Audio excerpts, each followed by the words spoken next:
And I think the devil's job is to try to figure out in your life and in my life and in the lives of these students, what can I put in big, bold letters across the top of their story that will mislead them away from their ministry and away from their purpose and away from the real meaning of life. I believe that if you let him, the enemy will sit at the editor's desk of your life. And he'll take the facts of what happens to you and the facts of what you've been through and the facts. And what he'll do, he's really good at it too. He'll suggest all of this in your mind, by the way. You're not looking for a guy with a pitchfork. You're looking for a guy that looks an awful lot and sounds an awful lot like you. This is how he does it. He gets inside because they're both running the same organization, you understand? It's your brain and then it's the enemy. And so the enemy, if you let him, he'll take everything that happened to you and he won't necessarily tell you stuff that didn't happen. He'll arrange it in such a way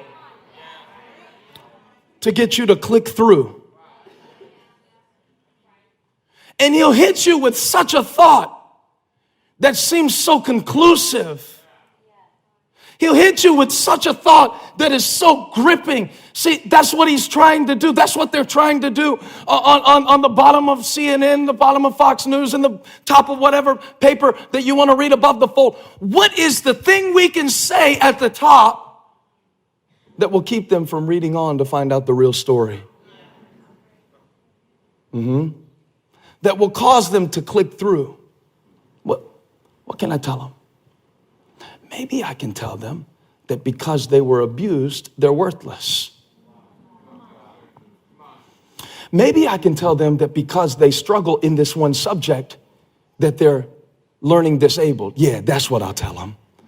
I'll put a headline over their life when they're young. It'll say, Tina has a learning disability. And so when Tina thinks of herself, she'll think of herself in terms of one limitation in one area, but I won't let her see that it's just one area and that she's really got gifts in other areas that can shine if she can stick with it and if she can focus on what she's good at. But I don't want her to see that.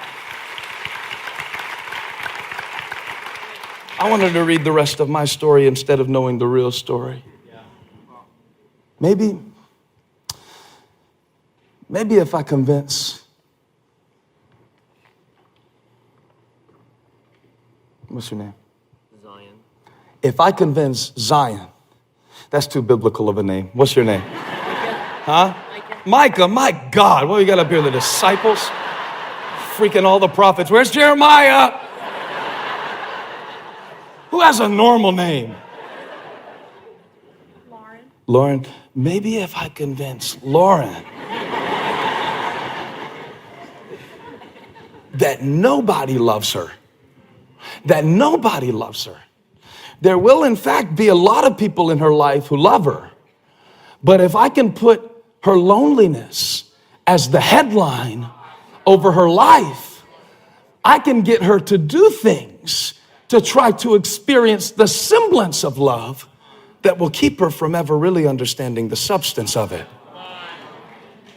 I just said a whole lot with just a little. The semblance can keep you from the substance.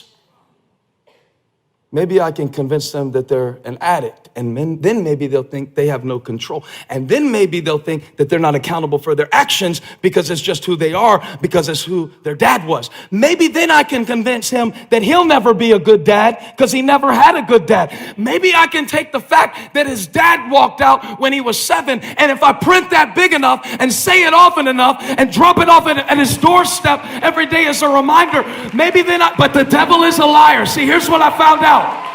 Here's what the Charlotte Observer taught me. Here's what I learned from Huffington Post, and here's what I learned from Joseph. You don't get to control your story, but you do get to choose your headlines.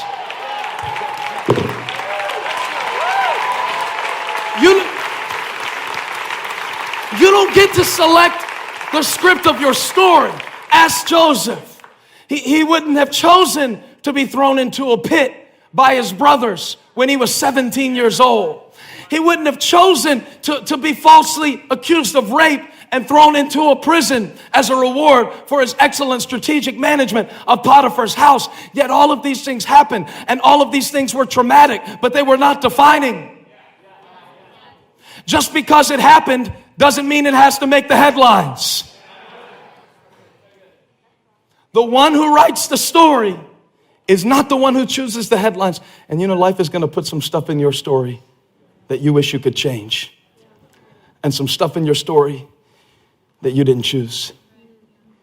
And yet Joseph, with a rape charge, false imprisonment, near death at the hands of his brothers, at the end of it all, as he is publishing the proclamation of what his life has been all about, has the editorial authority to look at everything that he's been through and see all of those events that could have marked him, and in many ways probably did shape him, and I'm sure pained him greatly. But when he said at the end of it all, that you meant it for evil, and if you were writing my story, you would have had me as a slave, but I'm not a slave. And if you were writing my story, you would have had me as an arrogant 17-year-old who didn't know any better than to keep his dreams to himself. But I've changed from that. And if you were writing my story, and if life were writing my story, I'd be a victim. But I refuse to let what happened to me when I was 17 be the headline of my life when I'm 30. And I refuse to let the divorce that I went through when I was 30 define me when I'm 40. And I refuse to let the parenting mistake that I made when I was 40 define me when I'm 50. See, in other words, I'm not just allowing life to write my headlines. Now, things can happen to me, but there's a big difference between what happens to me and what I headline. I'm trying to say, and maybe I should just say it because I'm afraid it won't come across if I don't put it this plainly. You are not the author, but you are the editor. You are not the author, but you are the editor. Now that's a different relationship. I write books. I just finished my 4th book. Guess what the editor does not do in the role that he has? He doesn't determine what the book is about. And in the same way, I don't believe God has really called us to determine what our life is about. I think he's already given us that. I think Joseph illustrates it clearly. He said, I was put here. In fact, he uses a word. He says, I was sent here to save lives. I was sent here. What kind of way would that be to go back to school next week? I was sent here. I know, devil, you're trying to tell me that the reason I'm at this new school is because my parents suck and they never should have moved and I was happier in Ohio. And I know you're trying to tell me that. That's fine. That's fine. You can tell me that. You can suggest that. But I ultimately get to decide the reason I'm here. And I choose to see it that I was sent. That I was sent.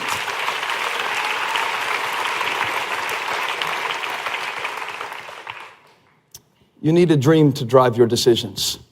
That's good. You need a dream to drive your decisions. You need a dream to drive you toward your destiny. What you don't need at this point in your life is the details of that dream. Joseph was 17 when he saw a vision that he didn't understand. He saw something that was beyond his maturity to comprehend or really even handle, in that he saw himself surrounded by 11 sheaves of grain, bowing down to his sheaf of grain. He was seeing a picture of how one day his brothers would come and bow down before him. Followed up by a second dream, because when God is doing something in your life, he'll reinforce it in various ways. You see a little here, there, a little, and you see a little, and you do it a little bit, and you read this, and you see that, and the pastor will say this, your friend will say that, and your mom will say that, and God will start speaking, and you'll start to feel something, but you won't really know the details. You'll just know that your dream is in development. The second dream he sees some stars, and he sees the stars and the sun and the moon bowing down to him. So this time it's not only his brothers, but his parents that are going to be dependent on him. He almost sees it in a way that's very ambitious. At the end of his life, when we met him at the beginning of the sermon, where he's speaking to his brothers who hated him so much that instead of leaving him for dead, which would have actually been a kindness, they sold him. They sold him out. Now, I was reading something, and I want to go a little deeper into this. Is this good preaching? Yes. I want to go to this real quick because you get a little more insight into how Joseph refused to let the enemy be his editor. Why in the world would you let your enemy be your editor? Why would you let your doubt and your cynicism and your negativity and your past tell you where you're going? And so Joseph, God, this is good. Joseph is explaining to his brothers the point of view because everybody writes from their point of view, right? I mean, that's one of the things you got to decide if you're writing a story is, what's my point of view? And Joseph is explaining to his brothers his point of view that allowed him to come to this place where he could say, I know that the story should be they sold Joseph out, but that's not what I'm going to call these chapters of my life. It says in Genesis 45, verse 4, then Joseph said to his brothers, come close to me. Now, I would have called them close so I could get my hands around their neck after what they had done to me. But he understands that he is only responsible for his response. You are not responsible for all of the events that occur, only your response to those events. Your parents' divorce was not your fault. The devil is a liar. If he's been telling you that, kick him off the editor's desk and tell him I refuse to see it that way. That's the wrong lens. That can't be true. That is not God. But he said, I am your brother Joseph, the one, watch this, you sold into Egypt. You got it? You sold. And that's the headline.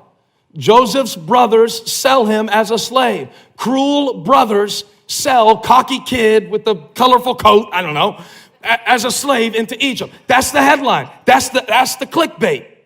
That's how most of us in the room would have written it, by the way, from Joseph's point of view. You sold me. He says it. It happened. You sold me. You did it. It happened. You sold me into Egypt. Now, don't be distressed. And don't be angry with yourselves for selling me here, because it was to save lives that God sent me. Now, we've got two possible headlines here that we can choose from. Remember that Bible that your parents used to have, and it was some inductive method study Bible. I went to seminary. I don't even know what that means. But one thing I remember about big old thick Bible, I'm telling you, the Bible was like that. But the Bible was big. It was big print, and I think that's why your parents had it. But can y'all hear me okay? And so this big, thick Bible, and it was cool because it had all the same chapters in the Bible. But you know how, like, in this Bible, before each chapter, it has a heading that tells you what that chapter is about? This Bible was cool because it had a blank space where normally the heading would be. And the idea of it was, because it had big old margins where you could write notes in the margins. But my favorite part was that you got to choose your own heading. So let's play a game right now. Let's choose our heading for Genesis 45. We're just going to do 2 verses. We can't do a whole chapter right now, but I'll just get you started. And maybe this will give you a new way to look at your life. And maybe this will get you a new way to look at bankruptcy. And maybe this will get you a new way to look at the child that you didn't plan to have, but you had them and you're a little older and you thought you're going to be. And maybe this will give you a new way to plan for the thing that you flunked and the thing that you failed at and the thing that embarrassed you. Maybe, just maybe. In Genesis 45:4, it said, you sold me. In Genesis 45:5, it said, God sent me. Same event, different headline.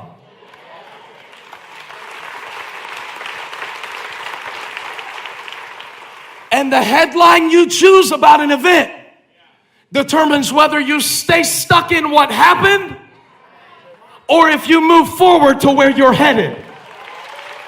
Wow. I don't write my headlines about what happened. I write my headline based on where I'm headed. That's why it's called a headline, because I'm headed somewhere. I have a dream and